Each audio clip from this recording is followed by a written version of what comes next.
আসসালামু আলাইকুম। ওয়ালাইকুম আসসালাম ম্যাম। ওয়ালাইকুম আসসালাম। অনেকেই জয়েন করেনি এখনো, আমাদের স্টুডেন্ট তো আলহামদুলিল্লাহ অনেকজন আছে। তো ওই জয়েনের জন্য আমি একটু ওয়েট করছি। পাশাপাশি হচ্ছে চ্যাপ্টার টুর যাদের কোশ্চেন আছে, যারা জয়েন করেছে অলরেডি, যাদের কোশ্চেন আছে আপনারা চ্যাট বক্সে লিখেন, আমরা অ্যান্সার করব। সো পার্টিসিপেন্টরা আরেকটু জয়েন করুক, আমরা কয়েক মিনিট পরে মেইন ক্লাসটা শুরু করে দেবো। হ্যাঁ, তার আগে আগের চ্যাপ্টারের কোনো কিছু থাকলে definitely raise your question via chat box, ঠিক আছে? Okay ma'am.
Alpana Mondal question করেছেন অ্যাকসেপ্টেন্স প্রসিজারে অবটেন রেফারেন্স জিনিসটা কি। আপনি একটা ক্লায়েন্টের অ্যাপয়েন্টমেন্ট অ্যাকসেপ্ট করার আগে তার বিভিন্ন জায়গা থেকে, সে তো অনেকগুলো ব্যাংকের সাথে ট্রানজ্যাকশন করে, প্লাস হচ্ছে কোনো লয়ার ফার্মের সাথে তার বিষয়গুলো ডিল করে।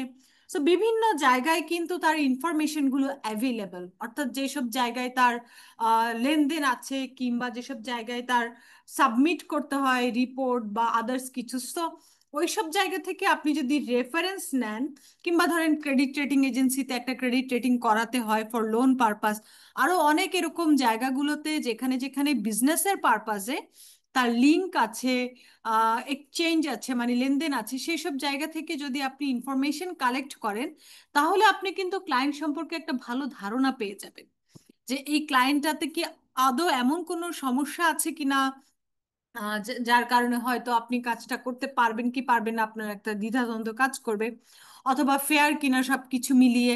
সো বিভিন্ন জায়গা থেকে যদি আপনি ফিডব্যাক ভালো পান, ডেফিনেটলি সেটা আপনার জন্য অডিটর মানে এই অ্যাপয়েন্টমেন্ট লেটারটাকে অ্যাকসেপ্ট করতে আপনাকে হেল্প করবে। ঠিক আছে আলপনা?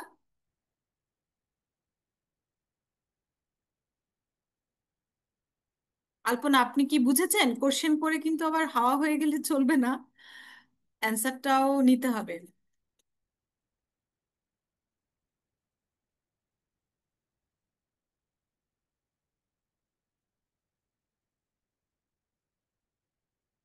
Rabiul, true and fair view এখনো কেন আমাকে এক্সপ্লেন করতে হবে? আপনি ফার্স্ট ক্লাসের জিনিস তো আমি এখন আর কথা বলবো না। এটা তো আমি বলেছি আজকে চ্যাপ্টার 2 নিয়ে কোশ্চেন করব। ট্রু অ্যান্ড ফেয়ার আপনি ফার্স্ট ক্লাসটা করেননি? জি ম্যাম, করেছিলাম। কাইন্ডলি যদি একটা উদাহরণ দিয়ে বোঝাতেন। তখন কি উদাহরণ দেই নাই? ম্যাম, আমার একটু আরেকটা উদাহরণ দিয়ে বোঝালে বেটার হতো ম্যাম। না, আপনি কি উদাহরণ আমি দিয়েছি সেটা আগে আমাকে বলেন। ম্যাম, উদাহরণটার কথা মনে নেই। যতটুকু ম্যাম ট্রু এবং ফেয়ার ভিউ সম্পর্কে একটা আইডিয়া দিয়েছিলেন, তো আমি বলেন কনসেপ্টটা তো সম্পর্কে কি ক্লিয়ার আইডিয়া ছিলাম দিয়েছি না। সেইটুকু বলেন, যেটা দিয়েছি সেটা আগে আমাকে বলেন যে আপনি আমারটা কি বুঝেছেন সেটা বলেন। ম্যাম, ট্রু বলতে হচ্ছে কোনো একটা ট্রানজেকশন আমরা যদি দেখে থাকি সেটা হচ্ছে অবশ্যই সত্য হতে হবে। এটার যে ডকুমেন্টসটা থাকবে এটাতে হচ্ছে সত্যতা থাকতে হবে। সাপোজ কেউ একটা পারচেস করেছে কোনো একটা বিষয়ে, না কোনো না, একটা। আমি এই ধরনের কোনো উদাহরণ আপনাদেরকে দেই নাই। এ ধরনের কোনো উদাহরণ আপনাদেরকে আমি দেইনি। আর যারা জয়েন করেছেন কেউ কি বলতে পারবেন আমি ট্রু অ্যান্ড ফেয়ার কি বুঝিয়েছিলাম? জি ম্যাম। জি, তানভীর। ম্যাম, ট্রু বলতে আমরা যে অ্যামাউন্টটা দেখতে পাই, অ্যামাউন্টটা যদি ঠিক থাকে তাহলে ওইটা ট্রু। আর অ্যামাউন্টের যে সোর্সটা যেখান থেকে আসছে ওইটা ঠিক আছে কিনা ম্যাম, এটা হচ্ছে ফেয়ার। অ্যামাউন্টের ফিগারটা দেখতে আমরা কি কি দেখি, তানভীর? অ্যামাউন্টের ফিগারটা দেখার জন্য আমরা কি কি জিনিস চেক করি? লেজার, ট্রায়াল ব্যালেন্স, এগুলো, trial right? Balance, ledger, ledger journal. Trial balance invoice, trial balance থেকে ম্যাম হচ্ছে ব্যাংক অ্যামাউন্ট। শিখতে হবে। Yes, so ledger trial balance দেখে যখন আমি ব্যালেন্সটা কনফার্ম করছি, টাকাটাকে কনফার্ম করছি যে হ্যাঁ প্রপার্টি প্ল্যান্ট ইকুইপমেন্ট 100 টাকাই, লেজারে ট্রায়াল ব্যালেন্সে সব জায়গায় সেম ফিগারই, so that is called true, অর্থাৎ ফিগারিয়াল একটা অ্যাকিউরেসি আছে। বাট ফিগার তো চেক করে আমরা শুধু রেখে দেই না, রাইট? আমরা তো যখন অডিট করি ফার্স্টে লেজার ট্রায়াল ব্যালেন্স দেখি, দেন কি দেখি? ভাউচার গুলো দেখি, সোর্স অফ ডকুমেন্টস দেখি। হ্যাঁ, এখানে প্রপার্টি প্ল্যান্ট ইকুইপমেন্টে মনে করেন 100টা ট্রানজেকশন আছে, আমি কয়েকটা ট্রানজেকশন সিলেক্ট করি, সেগুলোর ভাউচার গুলো দেখি কি আছে, কিভাবে প্রসেসটা হয়েছে। সো এই যে ব্যাকগ্রাউন্ডের প্রসেসটা চেক করা, এভিডেন্স, সোর্স অফ এভিডেন্স দিয়ে, that is called fear. Fair. Okay Rabiul. জি ম্যাম, থ্যাংক ইউ। হ্যাঁ, ক্লাসে আরেকটু কনসেন্ট্রেশন নিয়ে ক্লাস করবেন।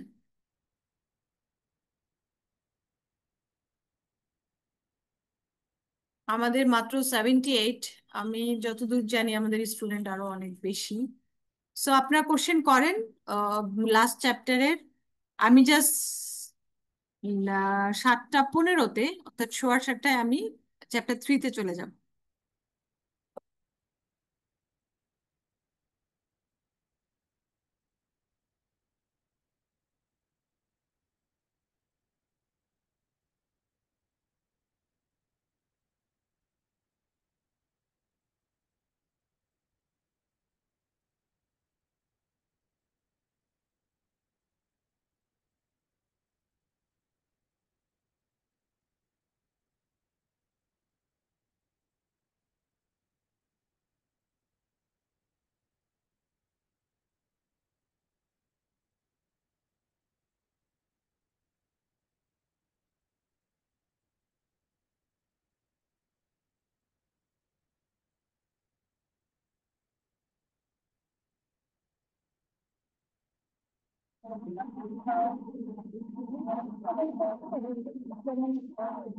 জি, আজহারুল হক।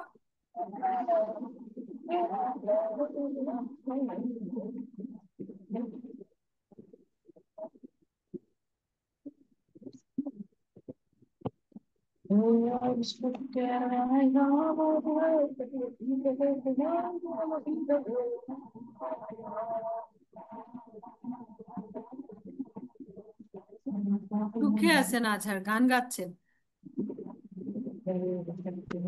হ্যাঁ, মামুন। আসসালামু আলাইকুম ম্যাম। হ্যাঁ, ওয়ালাইকুম আসসালাম। ক্লাস শুরু করছি, আমি আরো স্টুডেন্ট কয়েকজনের জন্য একটু ওয়েট করছি, মামুন, কথা হচ্ছে। Okay madam. ঠিক আছে।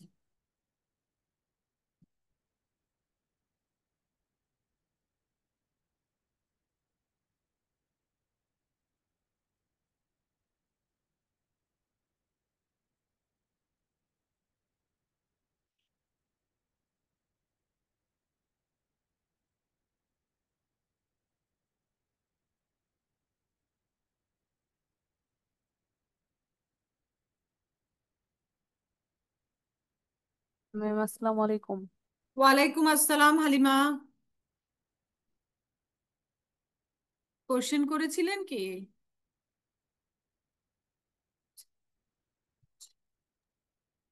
No ma'am. আচ্ছা,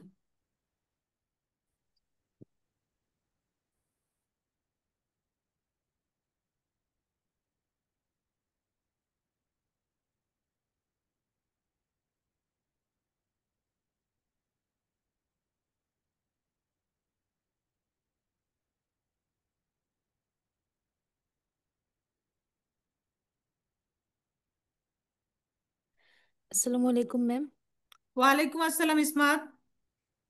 ম্যাম, আমাদের যে এই 3 মান্থস যে ক্লাস চলবে, তারপরে জি, যদি মানে পড়তে গিয়ে যদি কোথাও মানে আটকে যাই, প্রশ্ন বা প্রবলেম হয়, তখন আমার আপনাদের। হোয়াটসঅ্যাপ নাম্বারটা কি দেইনি আপনাদেরকে? জি ম্যাম, দিয়েছেন। সেভাবে যোগাযোগ করবো। Obviously you can knock and obviously I will answer. Thank you ma'am. Okay, হতেই পারে, কোশ্চেন জাগতেই পারে। সো আমি চেষ্টা করব, সব সময় ব্যস্ত থাকি, তারপরেও চেষ্টা করব আপনাদের সাথে কানেক্ট থাকার, আপনাদেরকে হেল্প করার, ঠিক আছে? সো একটু ধৈর্য ধরেন, হয়তো সাথে সাথে অ্যান্সার দিতে পারবো এরকম হয়তো না, বাট আমি সিন করে আপনাদেরকে টাইম মতো রিপ্লাই দিব ইনশাল্লাহ। হ্যাঁ, ম্যাম আসসালামু আলাইকুম। ওয়ালাইকুম আসসালাম। ম্যাম একটা কোশ্চেন ছিল। জি জি, জান্নাতুল বলেন। ম্যাম হচ্ছে সিএল এর 7টা সাবজেক্টেই আমি পরীক্ষা দিতে যাচ্ছি, তো জি, কিভাবে পড়াশোনা করলে আমি 7টাতেই পাশ করতে পারবো? কিভাবে পড়াশোনা করলে 7টাতেই পার? আপনি পরীক্ষা কি নভেম্বরে দিতে আছেন নাকি এবার? আচ্ছা, আপনাদের হ্যাঁ নভেম্বরেই তো। আপনি এখন থেকেই হচ্ছে অলরেডি, যখন প্রি আর্টিকেল বা শেয়ারিং সেশনটা হয়েছে, আমি তখনই বলেছি আপনারা কিন্তু রেগুলার পড়াশোনা করবেন। সেটা কি জারি রেখেছেন কিনা, বা পড়াশোনা কি করা হয়েছিল কিনা তখন? একটু বইটা দেখা বা একটু জি একটু বইয়ের জিনিসগুলো। সো যেটা হয়, শেয়ারিং সেশন যখন শুরু হয়, মানে যখন আপনি আর্টিকেল স্টুডেন্ট হিসেবে রেজিস্ট্রেশন পান, তখন যদি বইগুলো জাস্ট আপনি কিছু বুঝেন না বুঝেন একবার যদি পড়ে যান, এখন যখন ক্লাসের সাথে সাথে যখন আপনি তাল মিলিয়ে পড়ে যাবেন আর একটু, তার মানে কি আপনার এটা বুঝে শুনে রিভিউ হচ্ছে, আগেরটা না বুঝে আপনি পড়েছেন, হ্যাঁ ধরে নিলাম। সো এই যে জি 2 টাইমস জিনিসটা, তারপর পরীক্ষার আগে যখন আরেকবার দেখবেন, হোপফুলি আর অসুবিধা হওয়ার কথা না। জি ম্যাম। ঠিক আছে, আমি সো হ্যাঁ ম্যাম, আমি অলরেডি 4-5টা সাবজেক্ট একাই পড়ে শেষ করে ফেলছি, কিন্তু মানে এখন বুঝতে হচ্ছে পারছি না। ক্লাস, হ্যাঁ ক্লাসের সাথে সাথে আপনি বুঝে বুঝে এখন পড়বেন, আগে না বুঝে পড়েছেন এখন বুঝে বুঝে পড়বেন। ঠিক আছে, ধরে নিচ্ছে আগে না বুঝেই পড়েছেন, যতটুকু বুঝেছেন আলহামদুলিল্লাহ, এখন বুঝে বুঝে পড়েন। আর প্রত্যেক দিন ক্লাস যেটা যেটা হচ্ছে সেটা সেটা সেই দিনই রিভিউ দেওয়ার চেষ্টা করবেন। একটু ফ্রাইডে স্যাটারডেতে একটু ফ্রি পেলে অন্যগুলো আরেকটু রিভিউ দিবেন। এই যে একটু চালিয়ে যাওয়া সবকিছু regularly, that will help you to success. হ্যাঁ, আপনি ইজিলি পাশ করে যাবেন যদি আপনি সময়ের সাথে এবং ক্লাসের সাথে সাথে এগিয়ে যেতে পারেন। ঠিক আছে, okay ma'am, thank okay you. ইনশাল্লাহ। সো আমরা চ্যাপ্টার 3 শুরু করি। আপনারা জানেন আজকে আজকে আমার ক্লাস একটাই, সো 8:30টায় শেষ। সো আমরা চ্যাপ্টার 3টা শুরু করি। চ্যাপ্টার 3টা ডেফিনেটলি একটা বড় চ্যাপ্টার, বাট তারপরেও কতটুকু শেষ করা যায় দেখি, দেখা যাক। আগে শুরু করি, ইনশাল্লাহ দেখা যাক যতটুকু এগোনো যায়। আমি চ্যাপ্টার 2 এর কোশ্চেন চেয়েছিলাম, তো একটা দুটো এসেছে, অ্যান্সার করেছি। বাকি যদি থাকে আসলে পরে হয়তো বা কোনোদিন সুযোগ পেলে আবার নিব। সো আমরা চ্যাপ্টার 3টা শুরু করি। আমরা চ্যাপ্টার 2তে আসলে অবটেইনিং এঙ্গেজমেন্ট নিয়ে বারবার কথা বলেছি, যে আমরা প্রথমে অ্যাপয়েন্টমেন্ট লেটারটা কিভাবে পাওয়া যায়, বা অ্যাপয়েন্টমেন্ট লেটারের প্রসেস কি, বা কিভাবে একটা অডিট পাওয়া যায়, এবং অডিটের অ্যাপয়েন্টমেন্ট লেটার পাওয়ার পরেও there are some issues that we need to consider before acceptance. So এই যে ব্যাপারগুলো লাস্ট ক্লাসে আমরা সেগুলো সবগুলো দেখেছি। আমরা টার্মস এঙ্গেজমেন্ট লেটার একটা ফরম্যাট দেখেছি, আমরা পুরোটা পড়েছি সেখানে কি কি জিনিস থাকে, এবং এঙ্গেজমেন্ট লেটার একবার দিলে যে পরবর্তী বছরগুলো দিতে হয় না, বা দিতে হতেও পারে, কখন দিতে হয়, এগুলো সবগুলো নিয়েই আমরা মোটামুটি একটা আলাপ আলোচনা করেছিলাম লাস্ট ক্লাসে। তো আজকে যেহেতু আমাদের চ্যাপ্টার 3, এবং চ্যাপ্টার 3 হচ্ছে অডিটের আরেকটা stage, that is planning. So say planning নিয়ে কথা বলবো, অর্থাৎ কোনো একটা অডিট আপনি পেয়ে যখন শুরু করছেন, শুরু করার প্রথম কাজটাই হচ্ছে আপনার প্ল্যানিং করা। এঙ্গেজমেন্ট লেটার দিয়ে তো টিমটা গেল, বাট প্ল্যানিং করতে হবে। যে কোনো জিনিস আপনি আপনার নিজের পার্সোনাল লাইফই বলেন আর যে কোনো কিছুর ক্ষেত্রেই বলেন, প্ল্যানিং যত পারফেক্ট হয় বা গুছানো হয়, এক্সিকিউশন কিন্তু তত ভালো হয়। ঠিক আছে?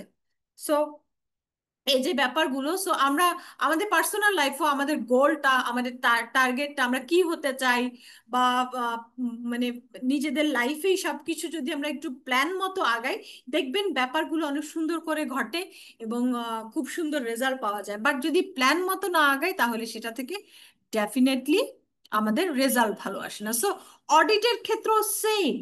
আপনি যদি প্ল্যান মতো আগান যে আমি কতদিনের মধ্যে অডিট করতে চাই, কিভাবে অডিট করতে চাই, আমার টিম মেম্বার কতজন হবে, আমি যে ফিটা তাদের কাছ থেকে পাচ্ছি সেই ফি অনুসারে আসলে কেমন সময় দিলে it will be a profitable. আপনারা জানেন যে আমরা অডিট কিন্তু একটা প্রফিটের জন্যই কিন্তু ফার্মগুলো অডিট করে, হ্যাঁ, তা না হলে ফার্মগুলো চলবে কি করে? সো নিজেদেরও তো একটা প্রফিট রাখতে হয়। সবকিছু মাথায় রেখেই কিন্তু একটা প্ল্যান সাজাতে হয় যে কিভাবে অডিটটা করবে, কিভাবে করলে ভালো হবে।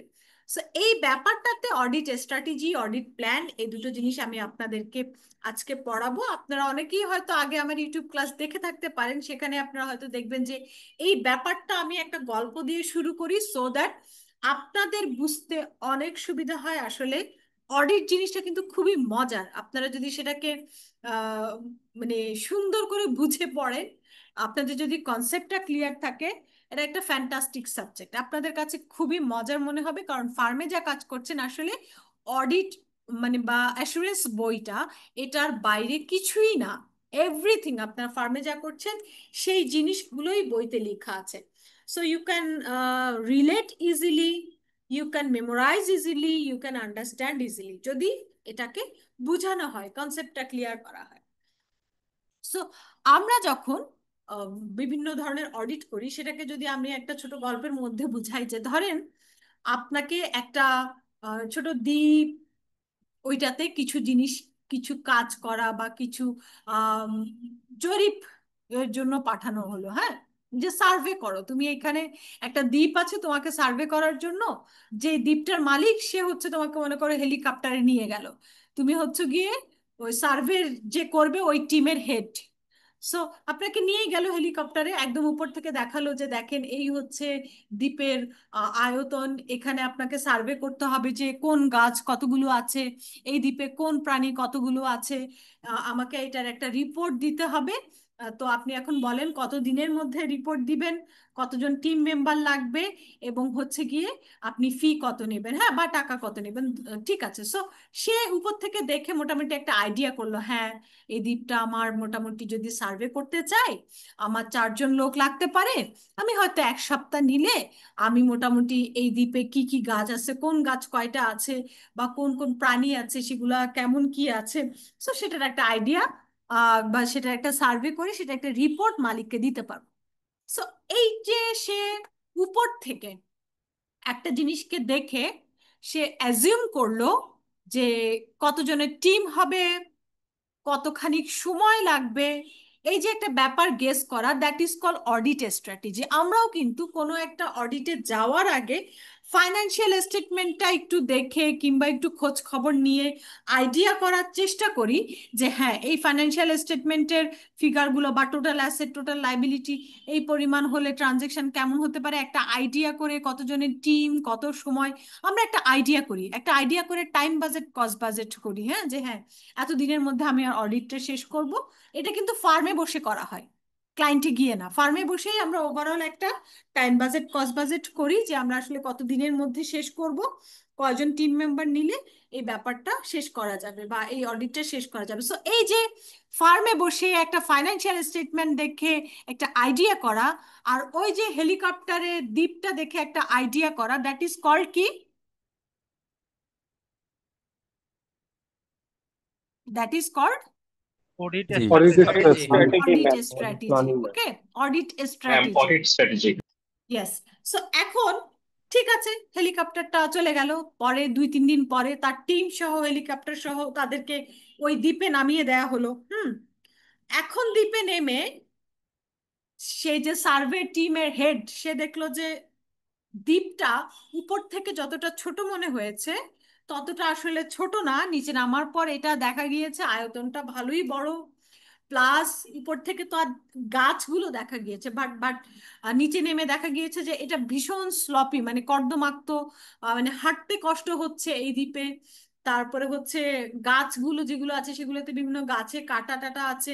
সো বেশ কেয়ারফুলি তাদেরকে এগুতে হচ্ছে। তারা যেভাবে ভেবেছিল যে 1 উইকে শেষ করতে পারবে, দেখলো যে এই স্লপি একটা, মানে যেই আছে প্লেস, হ্যাঁ, পুরোটা দ্বীপ প্লাস গাছগুলো কাটা কাটা, তাদের হাঁটতে কষ্ট হচ্ছে, তারা পা ফেলতে হচ্ছে খুবই সাবধানে, এবং বিষাক্ত মনে করেন যে পিঁপড়া বা আরো 2-1টা বিষাক্ত মানে প্রাণী আছে ওখানে। তো সব কিছু মিলিয়ে সে দেখলো এখানে টিম মেম্বার আসলে 4 জনে হবে না, টিম মেম্বার তার আরো কিছু বাড়াতে হবে, ধরেন এটা 6 বা 7, এবং সময়ও বাড়াতে হবে, কারণ সে যেই গতিতে এগিয়ে কাজ করবে ভেবেছিল, তার মানে এই প্লেসের এবং যে মাটির যে অবস্থা, গাছগুলোর যে মানে অবস্থা, প্লাস আদার্স যে ইনসেক্ট গুলো আছে, সবকিছু বাঁচিয়ে তার আসলে 1 উইকে হবে না। সো তার টাইমটাও কিছুটা বাড়ানো লেগেছে, তার মেম্বারও বাড়ানো লেগেছে, আবার কমিউনিকেট করে ওই ব্যাপারটাকে রিশিডিউল করা লেগেছে। সো এটা কেন ঘটেছে? কারণ সে যখন প্লেসে এক্সাক্ট জায়গায় গিয়েছে, উপর থেকে তো তার আসলে আইডিয়া মানে একেবারে পুরোপুরি করা সম্ভব হয়নি, বাট সে যখন অ্যাকচুয়াল কাজে নেমে গেছে তখন সে বুঝলো যে ব্যাপারটা উপর থেকে যেরকম ভেবেছিল আসলে ততটা ইজি হচ্ছে না এগুলো, রাইট? সো এই যে সে পরবর্তীতে স্ট্র্যাটেজিকে একটু ডিটেইলে বাড়ালো, কিংবা পরিস্থিতি বুঝে এটাকে আরেকটু রিশিডিউল করলো, ডিটেইলে কিভাবে কি করবে আরেকটু গো থ্রু করলো, that is called audit plan. আমরাও কিন্তু অডিটে তাই করি। আপনি ফার্মে বসে ফাইন্যান্সিয়াল স্টেটমেন্ট দেখে একটা আইডিয়া নিয়ে গেলেন, বাট বিলিভ মি, আপনারা হয়তো অনেকেই অডিটে গিয়েছেন। অডিটে যাওয়ার পরে ওইখানের ম্যানেজমেন্টের কোঅপারেশন, তাদের ডকুমেন্টস দেওয়ার ফ্লো, এভরিথিং এর উপর ডিপেন্ড করে কিন্তু আসলে আপনি যেটা প্ল্যান করে গিয়েছেন ওই টাইমের মধ্যে শেষ করতে পারবেন কিনা। এবং মানে ম্যাক্সিমাম ক্ষেত্রেই দেখা যায় ক্লায়েন্টের কোঅপারেশনটা খুব স্লো, ডকুমেন্টস দেয় খুব স্লো, আপনাকে কোঅপারেট করে। সো আপনি 1 মাস প্ল্যান করে গেলে এইটা 2 মাসের আগে শেষ হয় না। আপনারা যারা অডিট করেছেন আপনাদের অভিজ্ঞতা কেমন সো ফার, যতটুকু হয়েছে ম্যাম আপনারা কি? এক্সাক্ট টাইমে শেষ করতে খুবই কষ্ট হয়ে যায় ম্যাম। 3 দিনের প্ল্যান থাকলে 7 দিন লেগে যাচ্ছে, 7 দিন ইয়েস। থাকলে ম্যাম তো 2 উইকস এই যে লেগে যাচ্ছে। আমরা একটা প্ল্যান করে ফার্ম থেকে একটা কিন্তু আইডিয়া নিয়ে গেলাম এতদিনের মধ্যে শেষ করতে হবে, বাট অ্যাকচুয়ালি যখন ফিল্ডে যাই, ফিল্ডের সিচুয়েশন কিন্তু তখন আমাদের কাছে আনভেইল হয়, রাইট? যে হ্যাঁ, কোঅপারেশন কেমন করছে, ডকুমেন্টস দেয়ার ফ্লো কেমন। আরে বাবা, ডকুমেন্টস এর জন্য তো চাইতে চাইতে মুখে ফেনা তুলে ফেলতে হয়। হ্যাঁ, আমি জাস্ট আমার পার্সোনাল এক্সপিরিয়েন্স গুলোর কথা বলছি, বা ডিলিং দ্য ক্লায়েন্ট, কারণ হিউজ ক্লায়েন্ট করার সুযোগ হয়েছে। সো মেইল কি, মেইলও পাত্তা দেয় না। লাস্টে মেইল করতাম, বাট মেইলও পাত্তা দেয় না, আর ওরাল কথা তো নাই, মানে জায়গায় আপনার সাথে পোল্টি মারবে। হ্যাঁ, হ্যাঁ, ম্যাডাম এসব তো বলে নাই। ম্যাডাম প্রথম দিন অডিট করে আসার পরে ডকুমেন্ট যা চাবেন দিয়ে আসার পরে বলে আসলে পরের দিন তা পাওয়া যায় না। ইয়েস।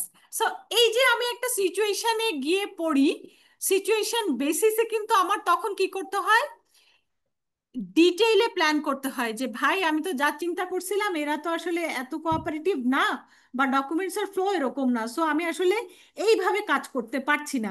আবার অনেক সময় দেখা যায় টিম মেম্বারও বাড়ানো লাগে, কমানো লাগে। সো সিচুয়েশনে যখন পড়ে যান বা ক্লায়েন্টে যখন চলে যান, তখন কিন্তু সিচুয়েশন বেসিসে আপনাকে এটাকে রিশিডিউল করতে হয়, সামটাইমস টাইম বাড়াতে হয়, সামটাইমস মেম্বার বাড়াতে হয়, আরো অনেক কিছু। সো এই যে আমি ডিটেইলে ব্যাপারটাকে অন দ্য প্লেসে গিয়ে সিচুয়েশন বুঝে সাজাচ্ছি, that is called audit plan. Audit strategy, audit plan. Audit audit planning ma'am. Plan. Okay. So আমাদের গল্প আপনাদের বোধগম্য হয়েছে যে কি বুঝাতে চেয়েছি? ম্যাম। ইয়েস। জি এবং ম্যাম। সাথে সাথে আমরা অডিটটাকেও রিলেট করতে পেরেছি যে হোয়াট ইজ অডিট স্ট্র্যাটেজি এবং হোয়াট ইজ অডিট প্ল্যান। ঠিক আছে, সো এখন স্ক্রিনে আপনাদের জন্য ডেফিনেশনটা দেয়া আছে। ডেফিনেটলি গল্প বলার আগে এই ডেফিনেশন পড়লে আপনাদের মাথার উপর দিয়ে কিছুটা যেত হয়তো, বা এখন দেখেন তো কিছুটা বোধগম্য হয় কিনা, নিজেরাই একটু পড়েন।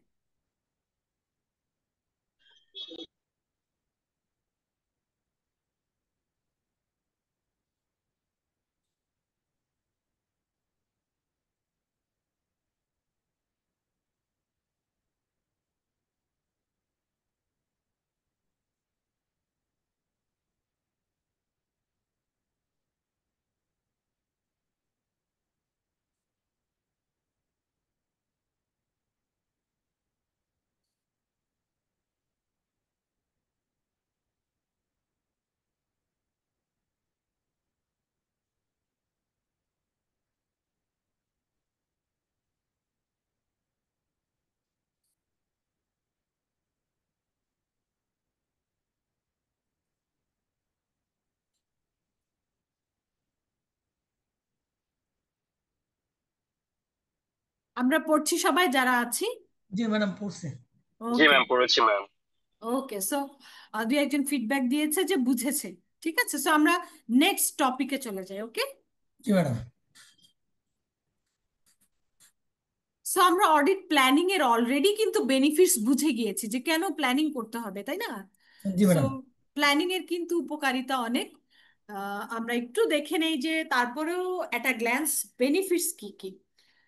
আপনি যখন কোনো একটা অডিট স্ট্র্যাটেজি বা অডিট প্ল্যান করবেন, বিশেষ করে প্ল্যান, তখন কিন্তু এটা ensure appropriate attention is devoted to important areas of the audit. আপনি যখন প্ল্যান করছেন তখন ডেফিনেটলি ফাইন্যান্সিয়াল স্টেটমেন্ট দেখে প্ল্যান করছেন যে কোথায় কোথায় ইম্পর্টেন্ট এরিয়া আছে, সেখানে ফোকাস করার, সেই জায়গাগুলো যেন আগে অডিট করা হয় বা ভালো মতো অডিট করা হয়, বা অডিটে যেন ওই ইম্পর্টেন্ট এরিয়াগুলো এনি হাউ স্কিপ না হয়ে যায়।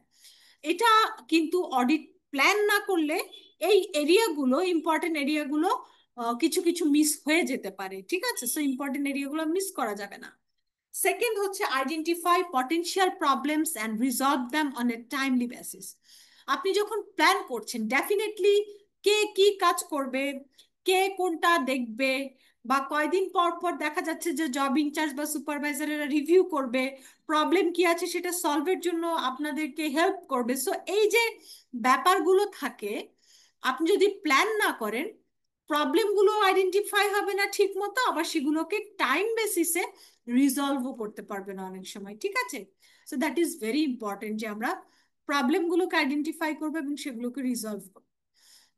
ensure that the audit is properly organized and managed। এটা এনশিওর করতে হবে যে অডিটটা, মানে অডিট প্ল্যান আমাদেরকে এটা এনশিওর করে যে ঠিক আছে এটা অর্গানাইজড ওয়েতে বা ম্যানেজড ওয়েতে হয়েছে। দেখেন, আপনি যদি 7 দিনের প্ল্যান করেন সেটা হয়তো 10 দিন যাবে, 12 দিন যাবে, প্ল্যানিং এর একটু বেশি কম যাই হোক হবে, বাট প্ল্যান ছাড়া এগুলো কিন্তু আপনি কবে শেষ হবে তার কোনো ঠিক নাই, কারণ আপনার তো প্ল্যানই নেই আপনি কবে শেষ করবেন। তাহলে কি সেটা অর্গানাইজ ওয়েতে শেষ হবে, ম্যানেজ হবে? নো। সো প্ল্যানটা অনেক জরুরি, যে আমি জিনিসগুলো অর্গানাইজ করতে পারছি কিনা, ম্যানেজ করতে পারছি কিনা। জাস্ট এটা হচ্ছে ছোট্ট একটু টুইস্ট দেই। আপনারা অনেকেই হয়তো আপনাদের নিজেদের বিয়ে হোক, ফ্রেন্ডের বিয়ে হোক, ভাই বোনের হোক, আপনারা এই যে বিয়ের শপিং এর সাথে হলুদের শপিং, বিয়ের শপিং, বিয়ের এই যে কেনাকাটা, অর্গানাইজ, এগুলোর সাথে জড়িত ছিলেন, রাইট? কেউ না কেউ, কখনো না কখনো, তাই না?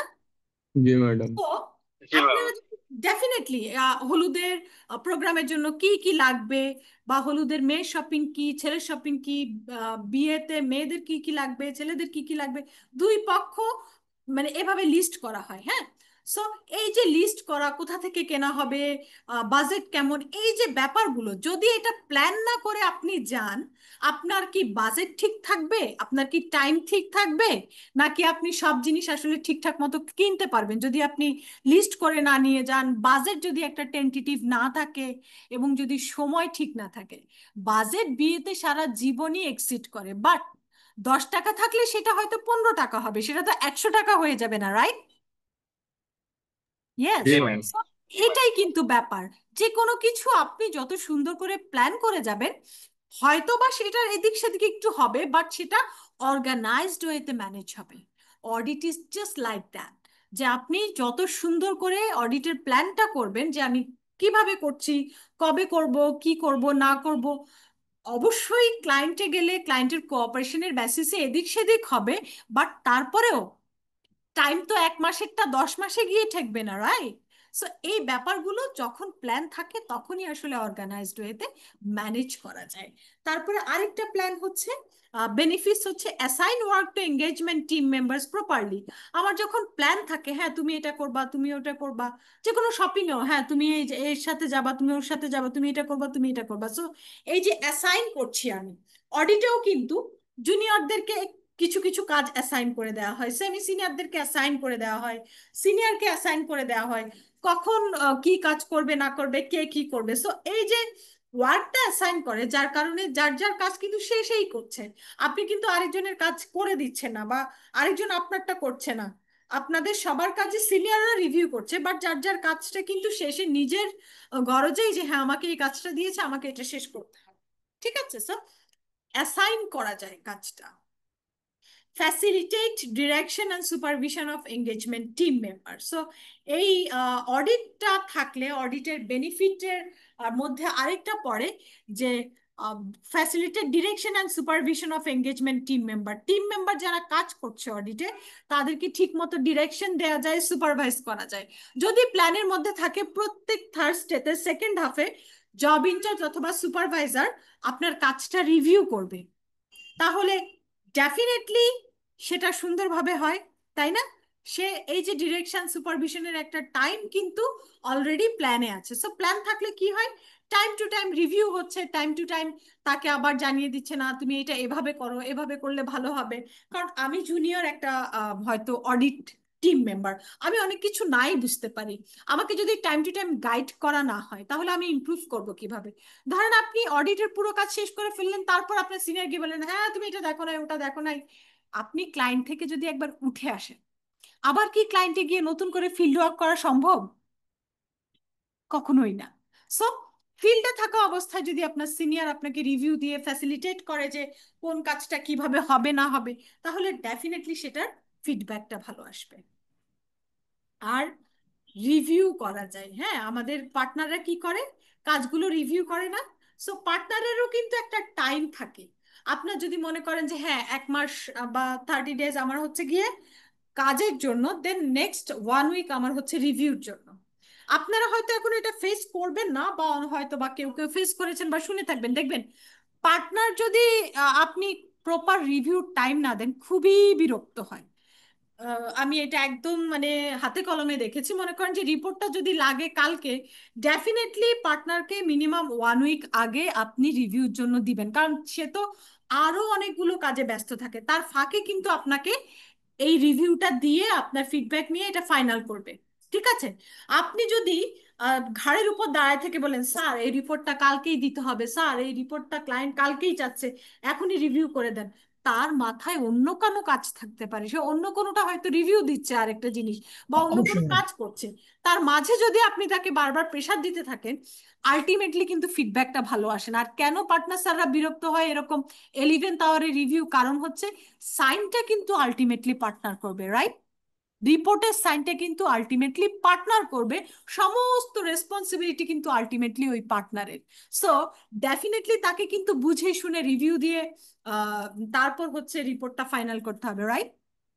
Right madam.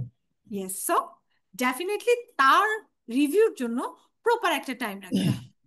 এই যে যখন আপনি প্ল্যানিং করবেন, তার রিভিউর জন্য একটা টাইম রাখলে আপনার মাথায় থাকবে যে না, রিপোর্টটা অডিট রিপোর্ট ফাইনালের আগে অবশ্যই আমি আমার পার্টনার স্যারকে এটা রিভিউর জন্য পর্যাপ্ত সময় দিব, তার ফিডব্যাক নিয়ে তারপর ফাইনাল করব।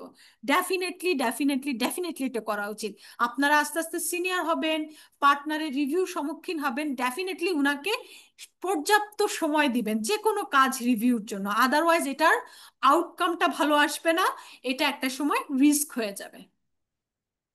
আমরা বুঝেছি অডিট প্ল্যানিং এর বেনিফিটস গুলো। জি ম্যাডাম। জি ম্যাম, বুঝেছি ম্যাম। ওকে। সো ক্লাস কি আপনাদের কাছে যেই ফ্লোতে যাচ্ছি আমি ঠিক মনে হচ্ছে? ঠিক আছে ম্যাডাম। জি ম্যাম, ও, ঠিক আছে। Thank you so much. Welcome madam.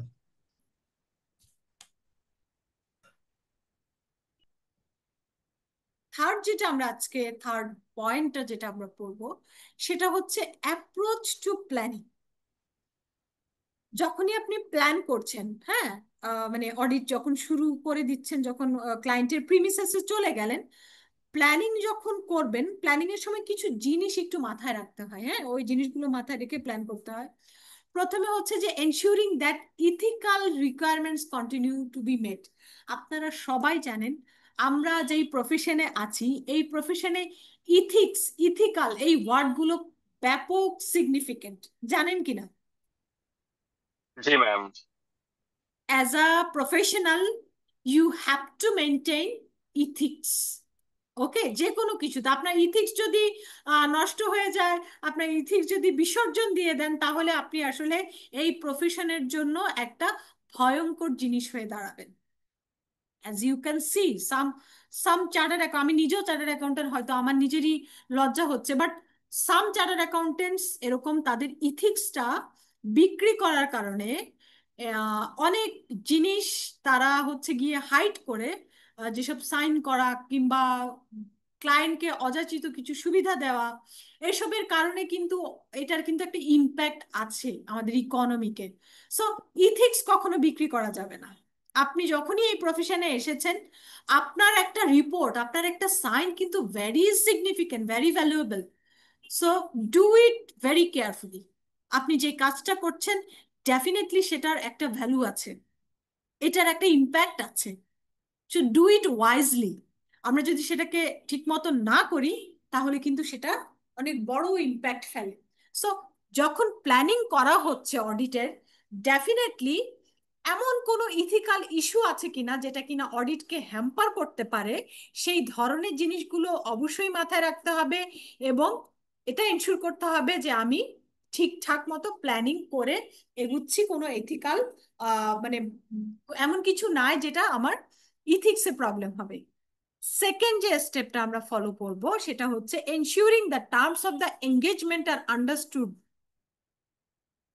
এটা কি বলেছে? এঙ্গেজমেন্ট লেটার তো অলরেডি কিন্তু দিয়ে দিয়েছেন, রাইট? অডিট শুরু করার টাইমে একদম প্রথমেই দিয়ে দিয়েছেন। ক্লায়েন্ট এঙ্গেজমেন্ট লেটারের টার্মগুলো বুঝেছে কিনা, স্কোপ, তারপর অবজেক্টিভ, রেসপন্সিবিলিটি, তার রেসপন্সিবিলিটি, আমার লাস্ট দিন যে পড়িয়েছে আপনাদের মনে আছে নিশ্চয়ই, টার্মগুলো কি কি ছিল। তো এইগুলো ক্লায়েন্ট বুঝেছে কিনা, কেন এটা এনশিওর করতে হবে বলেন তো? ক্লায়েন্ট এঙ্গেজমেন্ট লেটারের টার্মগুলো বুঝেছে কিনা সেটা আমি কেন এনশিওর করব অ্যাজ অডিটর?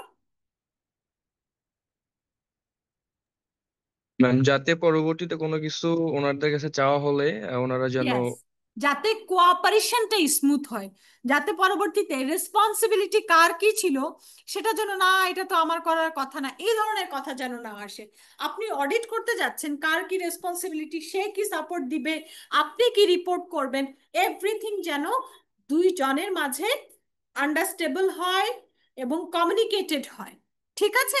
এই ব্যাপারটা ইনশিওর করার জন্যই এটা যে সেকেন্ড স্টেপটা, যে হ্যাঁ, এঙ্গেজমেন্ট লেটারটা যদি ভালো মতো তারা বুঝে, তাহলেই কিন্তু আপনি তাদের কাছ থেকে কোঅপারেশন পাবেন, তাদের কাছ থেকে ডকুমেন্টস পাবেন এবং অডিটটা স্মুথলি শেষ করতে পারবেন, আদারওয়াইজ নো। ঠিক আছে? থার্ড হচ্ছে establishing the overall audit strategy. Planning করার আগে এটা এনশিওর করবেন যে আমি অডিট স্ট্র্যাটেজি আছে কিনা, অর্থাৎ ওই যে ফার্মে যে একটা ওভারঅল একটা জিনিস ছিল, যে কত টাইম কত কি ওভারঅল একটা প্ল্যান করেছিলাম, সে যে অডিট স্ট্র্যাটেজিটা সেটা আছে কিনা সেটা আগে এনশিওর করে নেবেন, তারপরে অডিট প্ল্যানিং। কারণ আগে তো সামারিটা থাকতে হবে কি করতে চাচ্ছেন, তারপর না সিচুয়েশন বুঝে হচ্ছে ডিটেইল অডিট প্ল্যান। ঠিক আছে? আর লাস্ট হচ্ছে developing an audit plan including risk assessment procedure, audit tests and any other procedure necessary to comply with ISA. So আপনি যখন প্ল্যানিং করবেন, প্ল্যানিংটা যেন এরকম হয় তার ফাইন্যান্সিয়াল স্টেটমেন্ট দেখে যে রিস্কের জায়গাগুলো যেখানে আছে সেইগুলোকে অবশ্যই আমার অডিটের স্কোপের মধ্যে আনতে হবে। আমি প্ল্যানিংটা এমন ভাবে সাজাবো যেন যেই ক্লায়েন্টের ফাইন্যান্সিয়াল স্টেটমেন্ট আমি অডিট করতে যাচ্ছি, এমন কোনো রিস্কি এরিয়া না থেকে যায় যেটা আমার অডিটের আওতার মধ্যে আসেনি, অর্থাৎ ইম্পর্টেন্ট এরিয়াগুলো যেন অবশ্যই অডিট করা হয়। ঠিক আছে?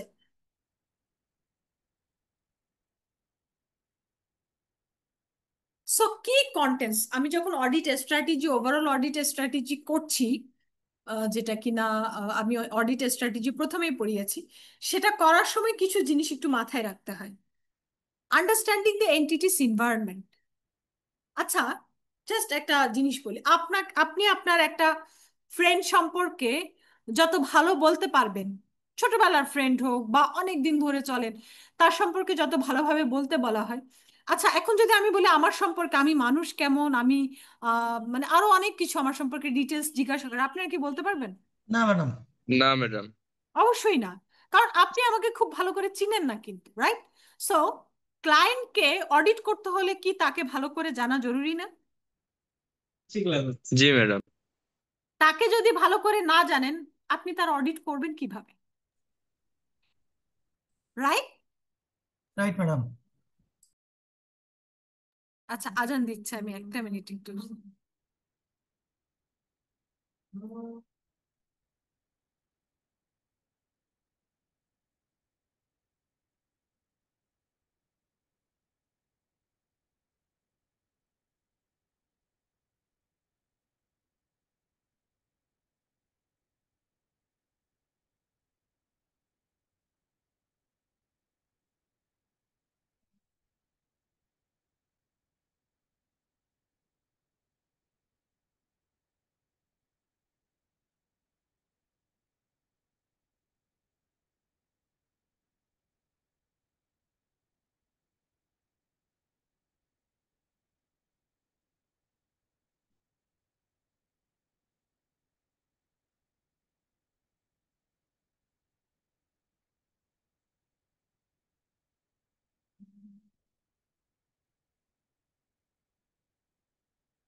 সো আমরা যেটা বলছিলাম, যে আমরা যখন কোনো একটা ক্লায়েন্টে অডিট করতে যাই, তার আগে তো ক্লায়েন্টটাকে আমাকে জানতে হবে, রাইট?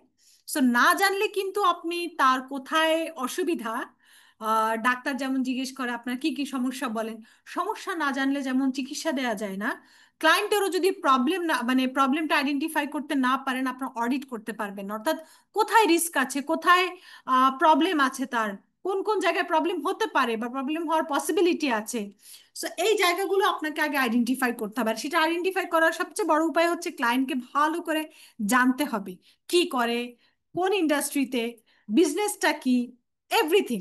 ঠিক আছে? সেকেন্ড হচ্ছে consequent nature, timing, extent of procedure, অর্থাৎ আপনি আপনার সময় কেমন এই অডিটটার জন্য, আপনি কেমন, মানে কিভাবে অডিটটা কতদিনের মধ্যে কিভাবে কি শেষ করতে চাচ্ছেন, সেটার একটা আপনার আইডিয়া করা। Understanding the accounting and internal control system, ক্লায়েন্টের অ্যাকাউন্টিং বা ইন্টারনাল কন্ট্রোল সিস্টেম কেমন সেটা সম্পর্কে আপনার একটা আইডিয়া দরকার।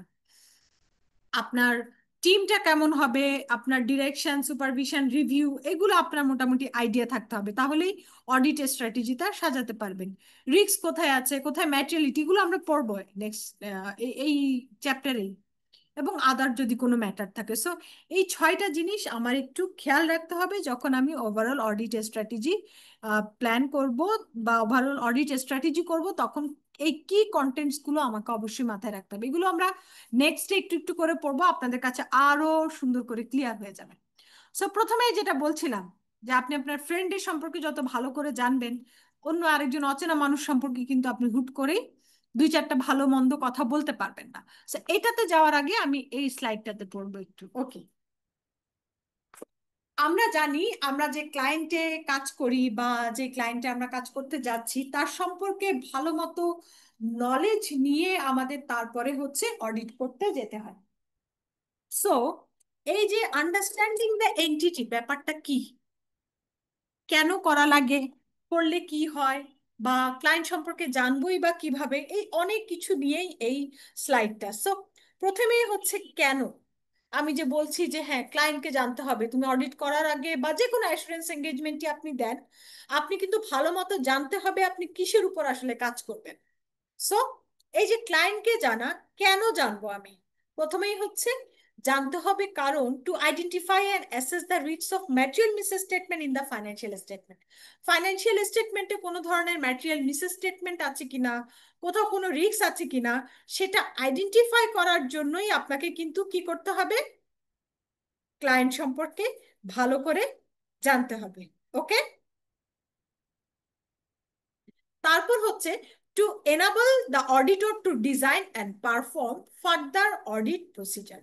অর্থাৎ আপনি যদি ক্লায়েন্ট সম্পর্কে ভালো করে জানেন, তাহলেই কিন্তু আপনি আপনার অডিটটা ভালো মতো ডিজাইন করতে পারবেন, বা কয়দিনের মধ্যে কিভাবে কি করা যায় একটা কিন্তু প্ল্যান করতে পারবেন সুন্দর মতো। আর যদি আপনি ক্লায়েন্ট সম্পর্কে জানেন, তাহলে to provide a frame of reference of exercising audit judgement, for example while setting audit materiality. Audit ম্যাটেরিয়ালিটির ব্যাপারটা আমি পড়াবো। সো আপনি ধরেন কোনো মানে অডিটেরই কোনো প্রসিডিউর যদি ভালো মতো অ্যাপ্লাই করতে চান, অবশ্যই ক্লায়েন্টকে জানতে হবে। আপনি যদি না জানেন এটাতে, আপনি কোনো ধরনের অডিট টুলস, অডিট মেথোডোলজি, আপনি যেটাই অডিট প্রসিডিউর অ্যাপ্লাই করতে চান, আপনি কিন্তু পারবেন না। আপনাকে আগে জানতে হবে ক্লায়েন্টের নেচার কি, ক্লায়েন্ট কেমন, ক্লায়েন্টের কোথায় কোথায় কি আছে না আছে, রিস্ক কোথায়, ইম্পর্টেন্ট এরিয়াগুলো কি, এগুলো সবগুলো আগে জানতে হবে। তারপরেই কিন্তু আপনি এটা ভালো মতো কাজ করতে পারবেন। ঠিক আছে, এটা গেল ওয়াই, কেন ক্লায়েন্ট সম্পর্কে আমি জানবো। সেকেন্ড হচ্ছে হোয়াট। এই যে বারবার বলা হচ্ছে যে ক্লায়েন্ট সম্পর্কে জানতে হবে জানতে হবে, আচ্ছা ক্লায়েন্ট সম্পর্কে আমি কি কি জিনিস জানলে কেউ বলবে যে না ভালোই তো, তুমি তো তোমার যে অডিট করছো ওই ক্লায়েন্ট সম্পর্কে ভালোই জানো। তাহলে এই জানাটা কি কি জিনিস জানা, প্রথমে হচ্ছে ক্লায়েন্ট কোন industry, bank, manufacturing or others, এই রেগুলেটরি রিকোয়ারমেন্টস গুলো কি কি, আদার এক্সটার্নাল ফ্যাক্টর কি আছে, রিপোর্টিং ফ্রেমওয়ার্ক, এগুলো আপনাকে ভালো করে জানতে হবে। যে কোনো ক্লায়েন্টেরই আপনি যখন অডিট করতে যাচ্ছেন, তার রেগুলেটরি রিকোয়ারমেন্টস, সে কোন ইন্ডাস্ট্রিতে আছে, তার এক্সটার্নাল ফ্যাক্টর কি, রিপোর্টিং ফ্রেমওয়ার্ক, সবই জানতে হবে।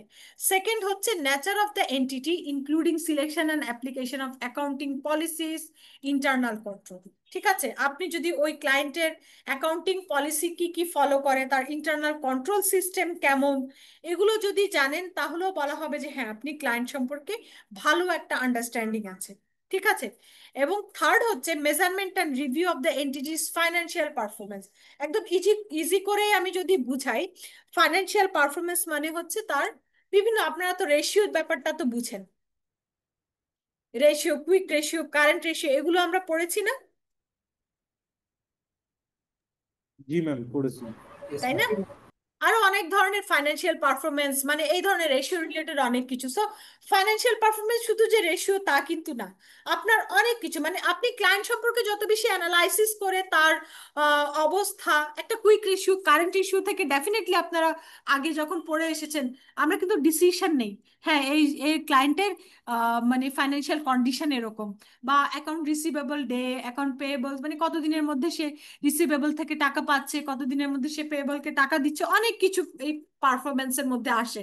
সো যত বেশি তার পারফরমেন্স আমি ভালো করে জানবো, তত কিন্তু আমার আইডিয়া করতে ক্লায়েন্ট সম্পর্কে সুবিধা হবে এবং অডিট করতেও সুবিধা হবে। হ্যাঁ, তার সিচুয়েশন এরকম, তার ফাইন্যান্সিয়াল কন্ডিশন এরকম, সো এই অনুসারে রিস্ক থাকতে পারে, বা যদি কন্ডিশন ভালো থাকে হ্যাঁ রিস্ক কম থাকতে পারে। সো আমি পারফরমেন্স গুলো জানবো ফাইন্যান্সিয়াল, ঠিক আছে।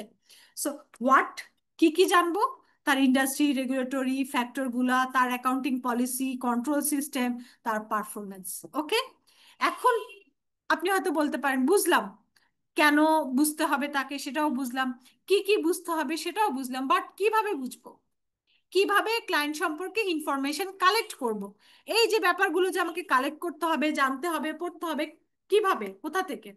প্রথমেই হচ্ছে, আপনি তো ক্লায়েন্টে যখন যাচ্ছেন, আপনি enquiries of management and others within the entity, আপনি একদম প্ল্যানিং এর শুরুতে কি করবেন, আপনার যেদিন শুরু করেন এন্ট্রি, মিটিং, মিটিং টিটিং দিয়ে আপনাদেরকে একটা রুম দেওয়া হয়, রাইট?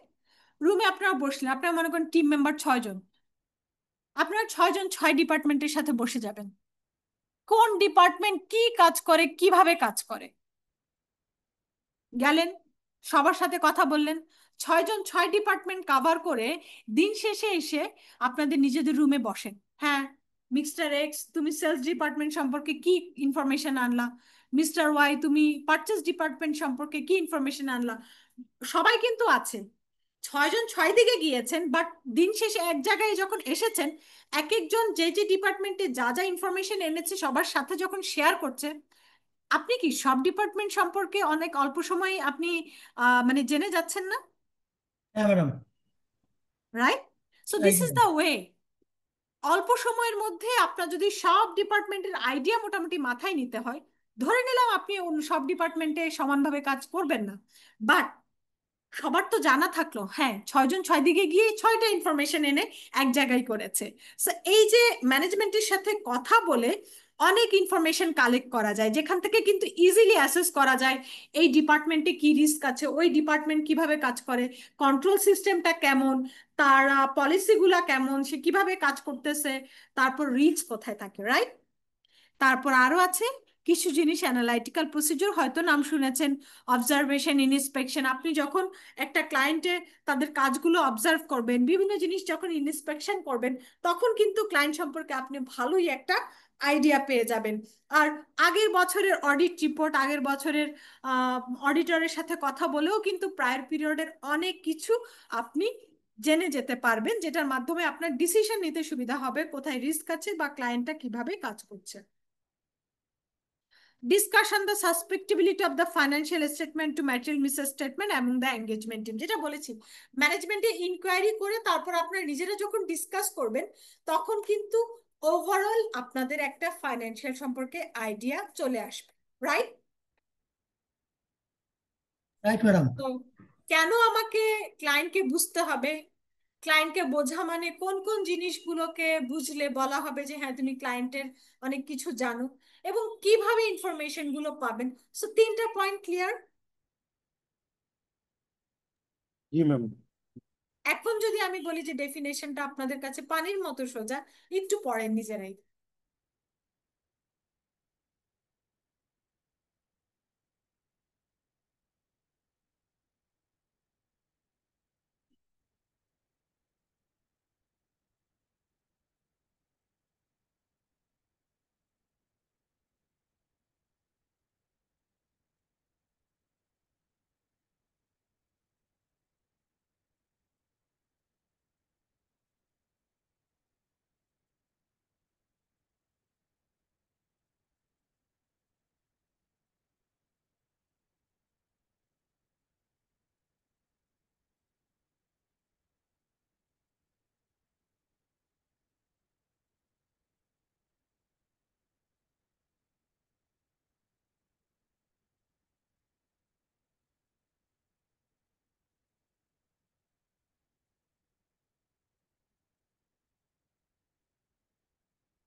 আমরা কি পড়ছি? একটু নিজেরা পড়ে দেখেন যে আমরা বুঝেছি কিনা। জি ম্যাডাম, বুঝছে। ক্লিয়ার জি ম্যাডাম। সবার কাছে?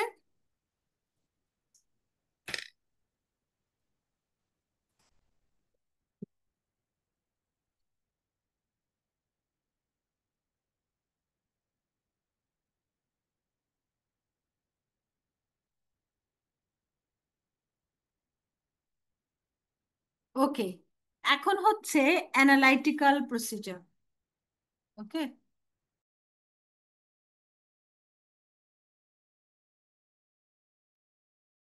অ্যানালাইটিক্যাল প্রসিজার বোঝার জন্য আমি আপনাদেরকে সুন্দর করে আগে ব্যাপারটা বুঝাই। আমার মনে হয় এরপরে যখন অ্যানালাইটিক্যাল প্রসিজার বুঝবেন তখন আপনাদের জন্য সুবিধা হবে। ওকে, আপনারা যদি আমার কথার দিকে একটু কনসেন্ট্রেট করেন। আমরা যে কোনো অডিটে, আপনি ধরেন একটা অডিটে গেলেন, আপনি জুনিয়র, আপনাকে প্রথমেই ধরেন এক্সপেন্সের কোনো একটা হেড দেখতে বললো, হ্যাঁ, ধরি সেটা salary. Okay, let's explain. Salary আমার 2024 সালে ছিল 4 লাখ টাকা। স্যালারি এক্সপেন্স 2025 সালে এসে হয়েছে 5 লাখ টাকা। কত টাকা বেড়েছে? 1 লাখ। 1 লাখ টাকা ম্যাম। 1 লক্ষ এক টাকা লাখ দাম। বেড়েছে ম্যাম। এটা যদি আমি পার্সেন্টেজে করি, প্রিভিয়াস ইয়ার থেকে এই ইয়ারে কত পার্সেন্ট স্যালারি এক্সপেন্স বেড়েছে? 25% ম্যাম। 25% দাম। 25%। সো 4 লাখ থেকে যখন 5 লাখ হয়ে গেছে, 25% বাড়া কিন্তু ভালো রকম একটা সিগনিফিকেন্ট ইনক্রিজমেন্টই আমি বলবো, তাই না? আমরা বাই ইয়াতে একটু ধরে নেই যে কোনো জিনিসই 10% যদি 10%-এর কম যদি বাড়ে সেটা ঠিক আছে, বাট যে কোনো লাইন আইটেমেই 10%-এর যদি বেশি বাড়ে অথবা কমে সেটা একটু সিগনিফিকেন্ট আমরা মনে করি। সো এখানে 25% আমাদের কাছে সিগনিফিকেন্ট। ওকে, নেক্সট ইয়ার থেকে এই ইয়ারের স্যালারি এক্সপেন্স বাড়ার রিজন কি কি থাকতে পারে? নতুন কর্মী নিয়োগ। নতুন কর্মী নিয়োগ, অ্যাপয়েন্টমেন্ট হিসেবে নতুন কর্মী। ওকে, স্যালারি বৃদ্ধি। ওকে, সো ইনক্রিমেন্ট, অ্যাপয়েন্টমেন্ট, দুটো ইস্যু আমাদের কাছে অলরেডি এসেছে। সো আপনি প্রথমেই ফিগারিয়াল যেই ব্যাপারটা, 4 লাখ থেকে 5 লাখ হলো, 1 লাখ টাকা বাড়লো, এটা হচ্ছে অডিটর হিসেবে আপনার জন্য ফাইনান্সিয়াল ইনফরমেশন। কি ইনফরমেশন? Financial information. এখন এই ফাইনান্সিয়াল ইনফরমেশনের রিজন খুঁজতে গিয়ে, অর্থাৎ 1 লাখ টাকা কেন বাড়লো, রিজন খুঁজতে গিয়ে আপনি এমপ্লয়ি লিস্ট নিলেন যে এই বছরে নতুন কয়জন অ্যাপয়েন্টেড হয়েছে, বা কে কে চলে গিয়েছে, বা কবে জয়েন করেছে, কোন মাসে যারা জয়েন করেছে, যারা চলে গিয়েছে কে কোন মাসে গিয়েছে। সো এই ইনফরমেশন গুলো নিয়ে প্লাস স্যালারি স্ট্রাকচার নিয়ে আপনি একটু অ্যানালাইসিস করে দেখার চেষ্টা করেন অ্যাজ আ অডিটর যে 1 লাখ টাকা বাড়া যে ব্যাপারটা সেটা জাস্টিফাইড কিনা by calculation, right? By calculation ওই বাড়াটা জাস্টিফাইড কিনা, এবং আপনার কাছে সেটার জন্য এভিডেন্স পর্যাপ্ত আছে কিনা। আবার যদি সেটার পরেও আপনার যদি মনে হয় না গ্যাপটা তো 50-55, তাহলে এবার দেখেন ইনক্রিমেন্ট কত পার্সেন্ট দিয়েছে, ইনক্রিমেন্টটাকে মানে আপনি কনসিডার করেন। ইনক্রিমেন্ট তো ধরলাম 10% দিয়েছে, সো 10% দিয়ে গত বছরে যারা ছিল তাদের 10% অ্যাড করেন, তাহলেও আপনি দেখেন 1 লাখের কাছাকাছি যেই ব্যাপারটা, যেই ডিফারেন্সটা, এটা আসে কিনা। যদি দেখেন যে হ্যাঁ একদম কাছাকাছি চলে গিয়েছে, তাহলে তো আপনি অডিটর হিসেবে স্যাটিসফাই না। নতুন এমপ্লয়ি অ্যাপয়েন্টেড প্লাস হচ্ছে গিয়ে আপনার মানে যেই ইয়াটা ছিল, ইনক্রিমেন্টের যে ব্যাপারটা ছিল, সবকিছু মিলিয়ে 1 লাখটা জাস্টিফাইড। সো এই যে ইনক্রিমেন্টের একটা ইনফরমেশন, এমপ্লয়ি কতজন নতুন বেড়েছে, এই যে ইনফরমেশন, এগুলোকে কি বলে? নন ফাইনান্সিয়াল ইনফরমেশন। নন ফাইনান্সিয়াল ইনফরমেশন অর্থাৎ ওই 1 লাখ টাকাকে সাপোর্ট দেওয়ার জন্য আপনি এই ইনফরমেশন গুলো কালেক্ট করেছেন। ঠিক আছে, এখানে কিন্তু আপনার এমপ্লয়ি সংখ্যা কত বেড়েছে না বেড়েছে এটা কিন্তু কোনো ফাইনান্সিয়াল ফিগার এখানে নাই। আপনার ইনক্রিমেন্টে একটা পার্সেন্টেজ আছে, বাকি কিন্তু আর কিছু না। সো এই যে আপনি ক্যালকুলেট করছেন ফাইনান্সিয়াল ফিগারটাকে কনফার্ম করার জন্য যে ইনফরমেশন গুলো আপনাকে ব্যাকআপ দিচ্ছে, সেগুলোকে কি বলে?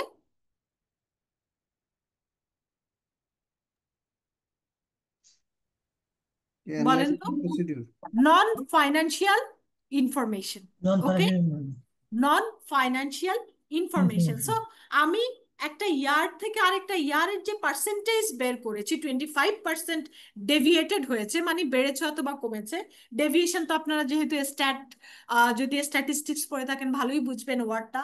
সো ডেভিয়েশন হয়েছে যে 25%, সেটার রিজনটা এই যে 25%-এর ইকুয়াল টু হচ্ছে মানে 1 লাখ। 1 লাখটা হচ্ছে ফাইন্যান্সিয়াল ইনফরমেশন, এবং সেটাকে জাস্টিফাই করার জন্য আপনি যে ইনফরমেশন গুলো কালেক্ট করছেন, অ্যানালাইসিস করছেন, অডিট করছেন, সেগুলো হচ্ছে নন ফাইন্যান্সিয়াল ইনফরমেশন। ঠিক আছে?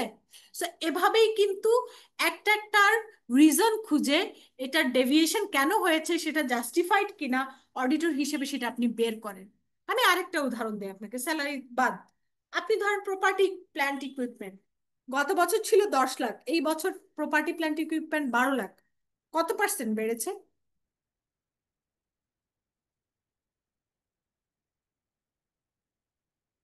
20% ম্যাম। 20%। সো 10 to 12, 2 লাখ টাকা, এটা হচ্ছে ফাইন্যান্সিয়াল ইনফরমেশন, রাইট? এখন আসলে প্রপার্টি প্ল্যান্ট ইকুইপমেন্ট কেন বাড়ে? অবশ্যই পারচেস করলে, যে হ্যাঁ গত বছর যা ছিল নতুন করে আরো 2 লাখ টাকার হয়তো ইকুইপমেন্ট পারচেস করেছে, অথবা ডেপ্রিসিয়েশনও কিছু হয়েছে, সেটা বাদ দিয়ে মানে মোটামুটি 2 লাখ টাকার একটা ফিগারে দাঁড়িয়েছে যে মেশিনারিজ পারচেস করা হয়েছে। সো এই যে মেশিনারির কি কি নতুন মেশিন আমদানি করা হয়েছে, সেটা লিস্টটা নেয়া, ডেপ্রিসিয়েশন রেট কত ছিল, ডেপ্রিসিয়েশন কতটুকু চার্জ হয়েছে সেটা বের করা, এভরিথিং। এই যে ব্যাকএন্ডের ইনফরমেশন গুলো নিয়ে 2 লাখ টাকা কনফার্ম করা, এই ব্যাকএন্ডের ইনফরমেশন গুলোকে কি বলে? নন ফাইন্যান্সিয়াল ইনফরমেশন। ইনফরমেশন। এটা এটা সাপোর্ট করছে ওই 2 লাখ টাকাকে জাস্টিফাই করার জন্য। আপনি অডিটের সুবিধার্থে ওই ব্যাকএন্ডের ইনফরমেশন গুলো নিয়ে 2 লাখ টাকা জাস্টিফাই করার জন্য অডিট করছেন। ক্লিয়ার? এখন ইয়েস তাহলে ম্যাডাম। এখন তাহলে অ্যানালাইটিক্যাল প্রসিজারের এই যে ডেফিনেশনটা আছে, আমার কথা অনুসারে একটু পড়ে দেখেন।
আমরা কি পড়ছি? জি ম্যাডাম। আমরা কি বুঝতে পেরেছি যা এতক্ষণ বলেছিলাম সেটার সাথে কি ডেফিনেশনটার মিল আছে? হ্যাঁ আছে ম্যাডাম, কিন্তু এখানে ম্যাডাম কিছু কিছু কিছু পয়েন্ট আছে, যদি একটু আলোচনা করতেন তাহলে একটু ভালো হতো। জি ম্যাডাম, বলেন। অ্যানালিটিক্যাল প্রসিজার্স এখান থেকে নিচের অংশটুকু বুঝি নাই ম্যাডাম। বুঝি নাই? অ্যানালাইটিক্যাল প্রসিজার্স অলসো এইখান থেকে নিচে বুঝি না, এতটুকু বুঝি নাই ম্যাডাম, উপরটুকু বুঝতে পারছি। আচ্ছা, analytical procedures also encompasses the investigation of identified fluctuation. Fluctuation বের করছি না, লাস্ট ইয়ারে কত, ইয়ারে কত, আপনি একটা মানে ডেভিয়েশন বের করছেন না, জি। And relationship that are inconsistent. এটা কি আসলে 10%টা কি 10%-এর উপরে, না বেশি না কম, এই একটা ইনকনসিস্টেন্সি আপনি বের করছেন না, যে এটা 10% হলে টলারেবল, বা মানে 10%-এর বেশি হলে সিগনিফিকেন্ট। এটা 10%টা আমি একটা জাস্টিফাইড বা জাজমেন্টাল একটা পার্সেন্টেজ ধরেছি। ধরে নেওয়া হয় অডিটের ক্ষেত্রে 10% মানে টলারেবল, 10%-এর বেশি হলে ধরে নেয় ইনটলারেবল। সো এই ব্যাপারটা যে inconsistent with other relevant information or deviated significantly from predicted amount. ওকে, যদি ডেভিয়েশনটা সিগনিফিকেন্ট হয় তাহলে ডেফিনেটলি সেটা আপনার ভাববার বিষয় আছে। ঠিক আছে, জি ম্যাডাম। জি ম্যাডাম। ক্লিয়ার? জি ম্যাডাম।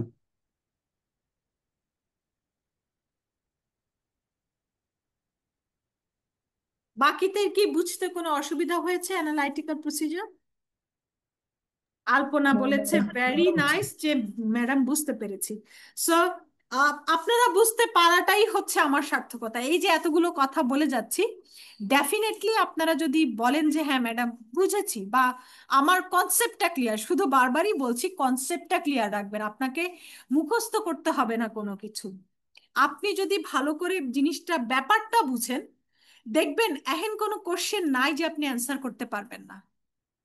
কোশ্চেন ব্যাংকের দরকার নাই, গত বছর কি এসেছে এই বছর কি আসবে এত অ্যানালাইসিসের কিচ্ছুর দরকার নাই।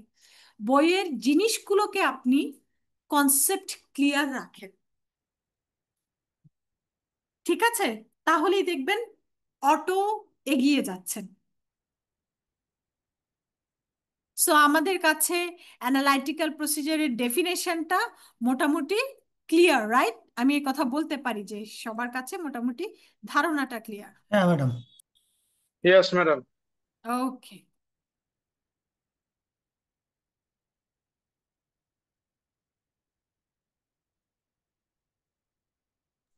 ম্যাডাম অডিটের বিষয়ে কি একটু প্রশ্ন করতে পারি ম্যাডাম? আগে শেষ করে নেই।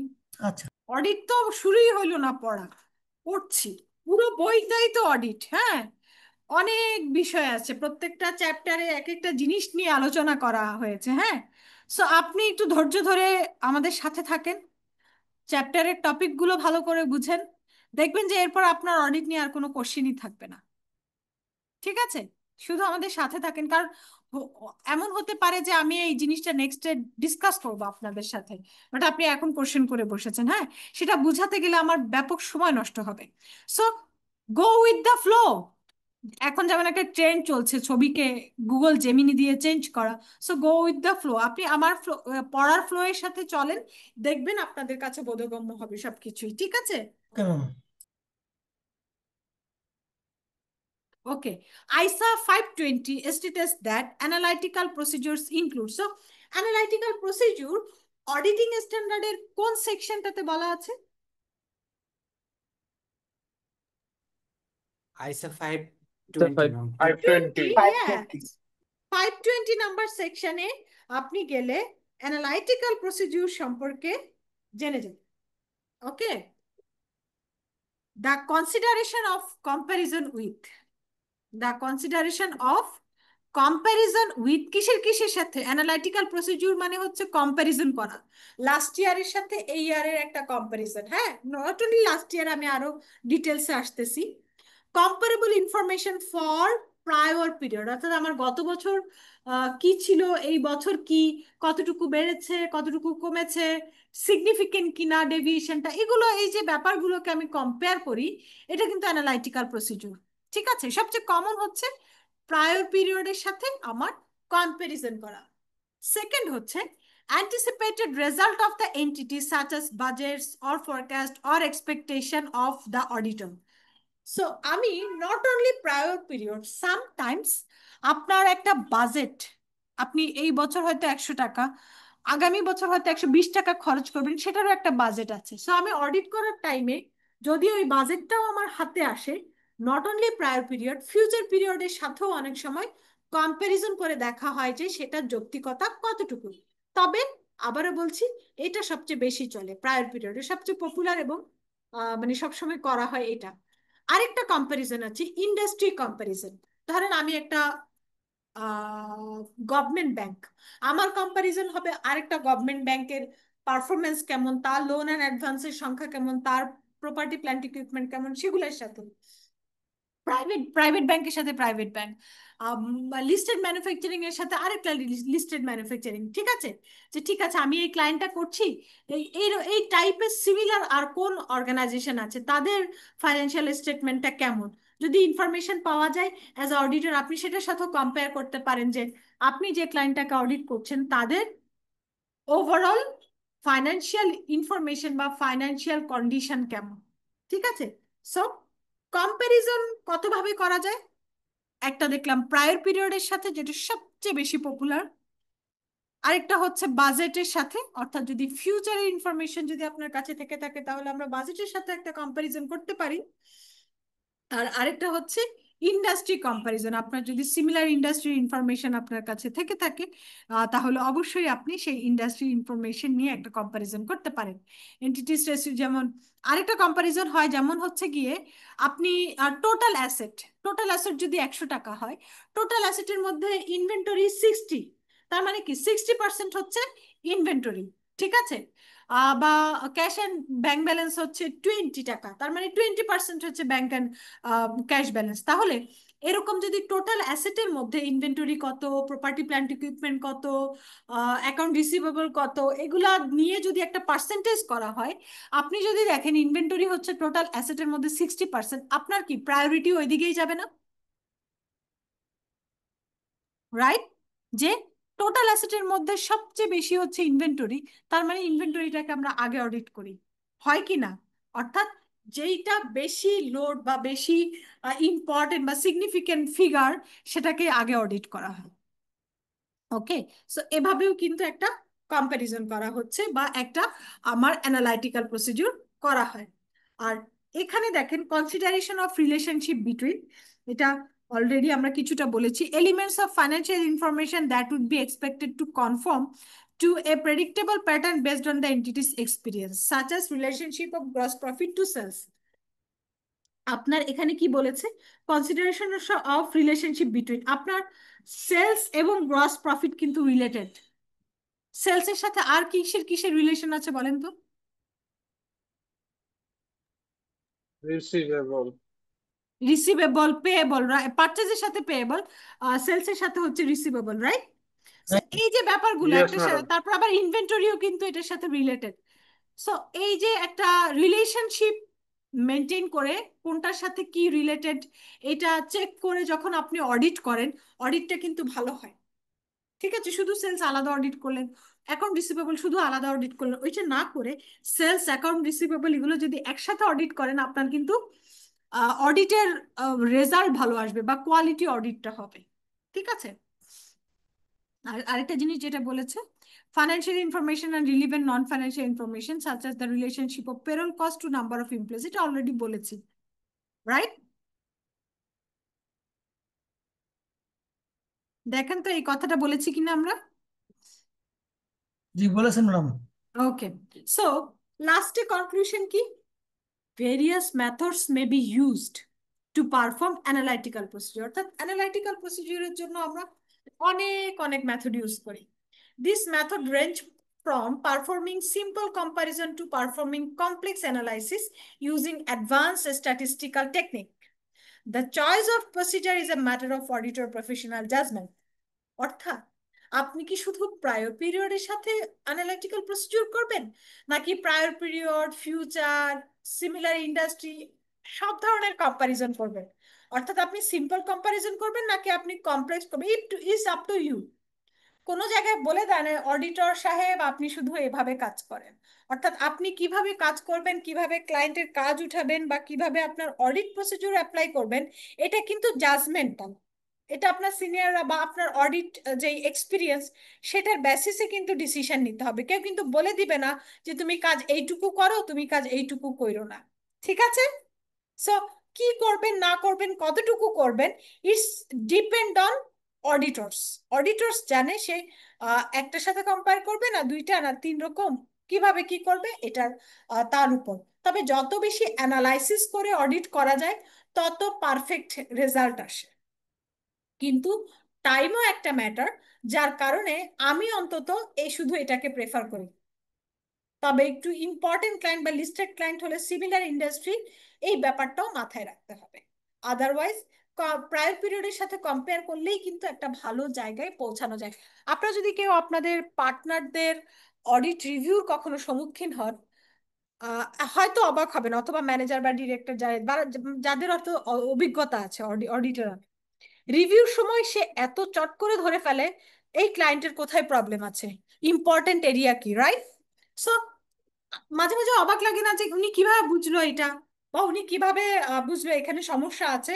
সো আমি আমার পার্টনার স্যারকে যেটা দেখতাম, উনি এই অ্যানালিটিক্যাল প্রসিডিউর ব্যাপারটা বেশ মাথায় রাখতো, যে লাস্ট ইয়ারে কি ছিল, এই ইয়ারে কি আছে, কতটুকু মানে আপ অ্যান্ড ডাউন, ঠিক আছে?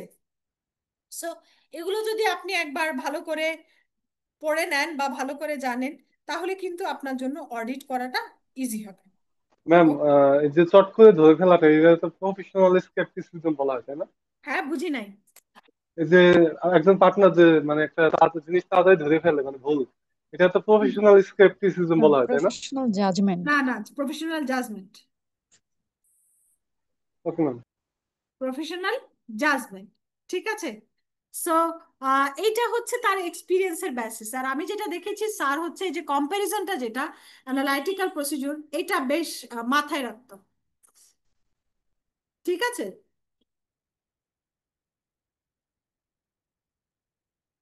সো একটু দেখেন বুঝেছেন কিনা।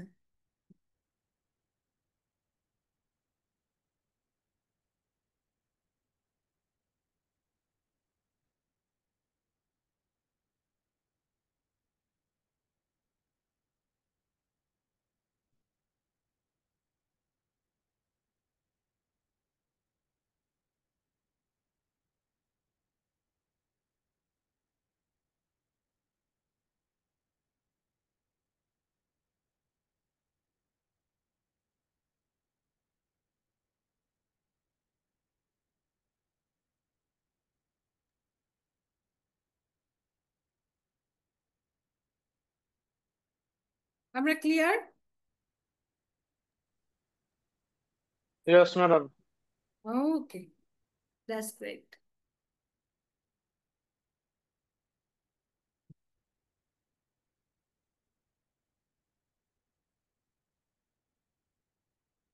সো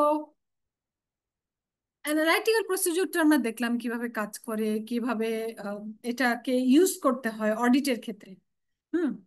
সবচেয়ে মজার ব্যাপার হচ্ছে, আপনি যদি জুনিয়র হন এবং একেবারে খুব ভালো অডিট একদমই বুঝেন না, প্রথমেই যদি আপনি অ্যানালাইটিক্যাল প্রসিডিউরটা অ্যাপ্লাই করতে পারেন, ওদের তো ফাইন্যান্সিয়াল স্টেটমেন্ট সফট কপি দিয়ে দেয়।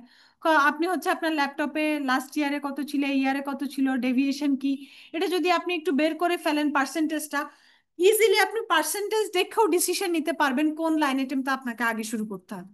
বুঝতে পেরেছেন? ঠিক আছে। সো এটা কিন্তু Yes, madam. ইজিলি অডিট শুরু করার একটা প্রসিডিউর, যে আপনি কিছু না বুঝলেও আপনি অন্তত পার্সেন্টেজ দেখে বুঝতে পারবেন কোনটা আপনার আগে অডিট শুরু করা দরকার, কোনটা পরে, বা কোনটার প্রায়োরিটি বেশি কোনটার কম, ঠিক আছে? Yes, madam. So possible sources of information about the client include, analytical procedure করার জন্য কিন্তু ইনফরমেশন লাগে অবশ্যই। ইন্টারিম ফাইন্যান্সিয়াল ইনফরমেশন, অর্থাৎ ফাইন্যান্সিয়াল সারা বছর ধরেই তো আপনার মনে করেন যে ফাইন্যান্সিয়াল অনেক জিনিস ঘটে, তারপর হচ্ছে অনেক ইনফরমেশন মানে নেওয়া লাগে, যেগুলো দিয়ে আপনি অডিট করবেন। সো ওই ফাইন্যান্সিয়াল ইনফরমেশন গুলো কিন্তু আপনাকে কালেক্ট করতে হবে অ্যানালাইটিক্যাল প্রসিডিউর করতে গেলে। আপনি যদি বাজেটের সাথে কম্প্যারিজন করেন, অবশ্যই বাজেটের ইনফরমেশনটা নেবেন, যে বাজেট কত বা কি ছিল না ছিল।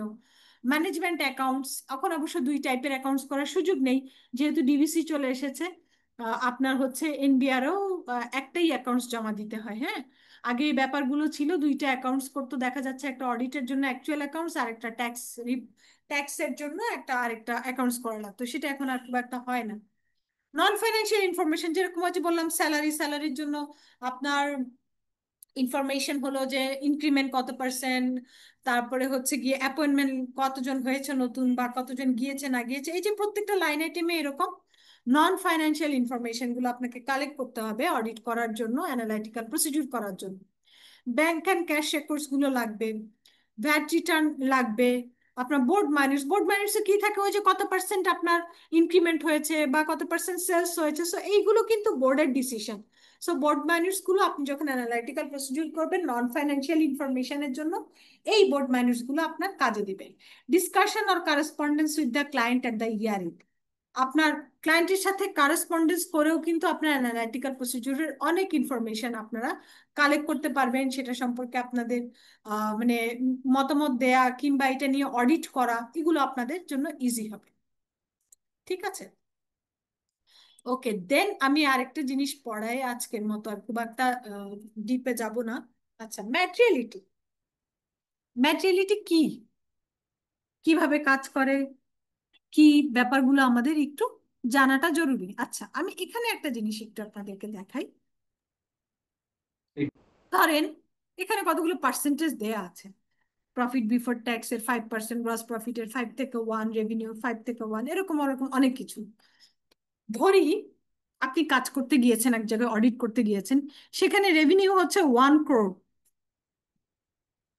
রেভিনিউর 1% কত হবে তাহলে? 10 লাখ। 1 লাখ, রাইট? 1 কোটি টাকা যদি আমার রেভিনিউ হয়, সেটার 1% কত? 1 লাখ। 1 লাখ। এটা হচ্ছে ম্যাটেরিয়ালিটি ক্যালকুলেশনের একটা বেস, অর্থাৎ আপনি যে কোনো একটা অথবা দুইটার মধ্যে যেটা হায়ার লোয়ার এরকম ভাবে এক এক ফার্ম এক এক ভাবে করে। আমি ধরে নিচ্ছি আমি একটাকেই বেঞ্চমার্ক ধরবো, সেটা হচ্ছে, সরি এখানে রেভিনিউ, হ্যাঁ রেভিনিউ হচ্ছে 0.5 থেকে 1%। রেভিনিউর 1% চলে আসছে কত? 1 লাখ। আমি এই 1 লাখটাকে পুরো ফাইন্যান্সিয়াল স্টেটমেন্টের জন্য ম্যাটেরিয়ালিটির পার্সেন্ট হিসেবে বা ফিগার হিসেবে 1 লাখটাকে লক করে দিলাম। এখন প্রপার্টি প্ল্যান্ট ইকুইপমেন্ট অডিট করেন কিংবা ইনভেন্টরি অডিট করেন, যেটাই অডিট করেন সেই লাইন আইটেমের সবগুলো লেজার নিয়েন বা সবগুলো ট্রানজেকশন নিয়ে 1 লাখ বা তার অ্যাভাব যে ট্রানজেকশন সেগুলোকে সিলেক্ট করবেন। তার মানে আপনাকে অডিটের পারপাজে 1 লাখ বা তার অ্যাভাব যে ট্রানজেকশন গুলো আছে সেগুলোকেই অডিট করতে হবে, রাইট? তাহলে কি হলো, আপনি আপনার কাজের সুবিধার্থে, অডিটের সুবিধার্থে ম্যাটেরিয়াল ট্রানজেকশন কোনগুলো সিলেক্ট করার জন্য আপনি রেভিনিউর 1%কে ধরলেন overall ম্যাটেরিয়ালিটি for the financial statement. এটা যে কোনো একটাকে নিতে পারেন, আমি রেভিনিউকেই নিয়েছি। সো 1 লাখ হচ্ছে পুরো ফাইন্যান্সিয়াল স্টেটমেন্টের জন্য আপনার কি ম্যাটেরিয়ালিটি ফিগার। সো 1 লাখ বা তার উপরের ট্রানজেকশন গুলোকে আপনি কোনোভাবেই অ্যাভয়েড করতে পারবেন না আপনার অডিট পারপাজে, right? Yes madam. Okay, so যদি ধরেন প্রপার্টি প্ল্যান্ট ইকুইপমেন্টে আপনার 100টা ট্রানজেকশন সারা বছরে, যে বছরে আপনি অডিট করেছেন, তার মধ্যে 1 লাখ বা তার অ্যাভাব ট্রানজেকশন হলো মাত্র 15। তার মানে কি, আপনি 100টা ট্রানজেকশন কিন্তু আপনাকে দেখতে হচ্ছে না, আপনি কয়টা ট্রানজেকশন দেখবেন? ওই 15টা। কারণ ওই 15টা 1 লাখ বা তার বেশি। আর বাকি 85 গুলো কিন্তু কিছু কিছু দেখবেন যে 1500 টাকারও ট্রানজেকশন আছে। সো এই 15টা মিলে দেখবেন যে টোটাল অ্যাসেটের মোটামুটি 80% কাভার করে ফেলেছে এই 15টা ট্রানজেকশন, কারণ এগুলো ম্যাটেরিয়াল ট্রানজেকশন। বাকি 85টা মিলিয়েও কিন্তু এত টাকা হবে না। সো অডিটটাকে ইজি করার জন্য অডিট ম্যাটেরিয়ালিটি কিংবা একটু আগে যে অ্যানালাইটিক্যাল প্রসিডিউরের কথা বললাম, এর বিকল্প কিচ্ছু নাই, এর বিকল্প কিচ্ছু নেই। এক অ্যানালাইটিক্যাল প্রসিডিউর পার্সেন্টেজ দিয়ে আপনাকে বুঝিয়ে দিচ্ছে আপনি কোনগুলো অডিট করবেন, ম্যাটেরিয়ালিটি আপনাকে বুঝিয়ে দিচ্ছে আপনি কোন ট্রানজেকশন গুলো দেখবেন, রাইট? আপনার কিন্তু ম্যাক্সিমাম এই জায়গায় কিন্তু একটা সর্টিং হয়ে যায়, কোনগুলো ম্যাটেরিয়াল ট্রানজেকশন, কোনগুলো আপনার অডিটের জন্য সিগনিফিকেন্ট। আপনাকে এগুলো চেক করলেই কিন্তু ধরে নেওয়া হয় অডিটটা সিগনিফিকেন্ট এরিয়াগুলো কভার করা হয়েছে, অডিটটা একটা ভালো কোয়ালিটি মেনটেন করে অডিট হয়েছে। ঠিক আছে, সো আমার ইকোনমিক ডিসিশন বা আমার অডিটের ওপিনিয়ন দেওয়ার জন্য আমাদেরকে অবশ্যই ম্যাটেরিয়াল ট্রানজ্যাকশন গুলো অডিট করতে হয়, তাই না? আপনি কোনো ম্যাটেরিয়াল জায়গায় যদি মিস করে যান, সেটার জন্য কিন্তু আপনাকে পানিশ করতেই পারে অ্যাজ অডিটর, রাইট? কারণ রিস্কি পয়েন্টগুলো আইডেন্টিফাই করা তো অডিটরের কাজ। সো রিস্কি ট্রানজেকশন বা বড় ট্রানজেকশন, ম্যাটেরিয়াল ট্রানজেকশনে কিন্তু একটু রিস্ক গুলো বেশি থাকে। আপনি যদি সেগুলো আইডেন্টিফাই করে ফেলেন, তাহলে ধরে নেওয়া হয় অডিটের ম্যাক্সিমাম জিনিসটা আপনি কভার করেছেন। আপনারা জাস্ট ডেফিনেশনটা একটু পড়ে নেন। নেক্সট ক্লাসে আমি ম্যাটেরিয়ালিটি নিয়ে ওভারঅল আরো ডিটেলসে পড়াবো।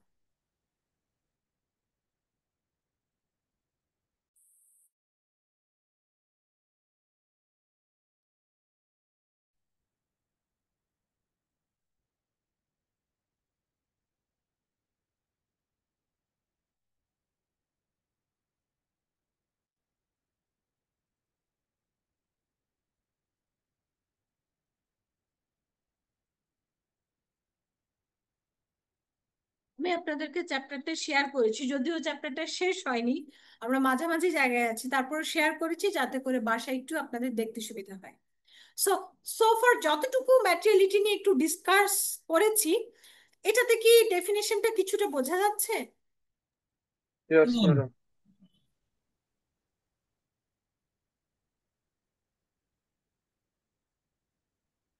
ওকে, সো আমরা আজকে তেমন একটা কোনো কোশ্চেন নিব না, কারণ আমাদের চ্যাপ্টারটা শেষ হয়নি। ফুল চ্যাপ্টারটা শেষ হওয়ার পরে আসলে কোশ্চেন নিয়ে কোশ্চেনে অ্যান্সার করাটা বেটার। আপনাদেরকে চ্যাপ্টারটা শেয়ার করে দেওয়া হয়েছে বাই সিনপসিস, যতটুকু পড়ানো হয়েছে দেখবেন, যদি সুযোগ পান এক্সট্রা দেখে রাখবেন, সো দ্যাট আমরা নেক্সট ক্লাসে চ্যাপ্টারটা শেষ করতে পারি এবং আপনাদের কোশ্চেন নিয়ে এটার একটা ভালো কনক্লুশন টানতে পারি। ওকে? Yes, madam. Okay, madam. Yes, thank you, madam. Okay, so আজকের মতো আমরা ক্লাসটা শেষ করি। ইনশাল্লাহ নেক্সট ক্লাসে দেখা হবে। নেক্সট ক্লাসে আমরা চ্যাপ্টার 3 শেষ করব। চ্যাপ্টার 3 যত রকম কোশ্চেন আছে, যা যা করতে চাচ্ছিলেন নোট ডাউন করে রাখেন, আমরা অবশ্যই সবকিছুর অ্যান্সার করব। ঠিক আছে, আজকের মতো আল্লাহ হাফেজ, সবাই আল্লাহ ভালো হাফেজ। থাকবেন, পড়াশোনা করবেন রেগুলারলি। ওকে, ওকে ম্যাডাম, আসসালামু আলাইকুম ম্যাডাম। Madam, assalamu alaikum.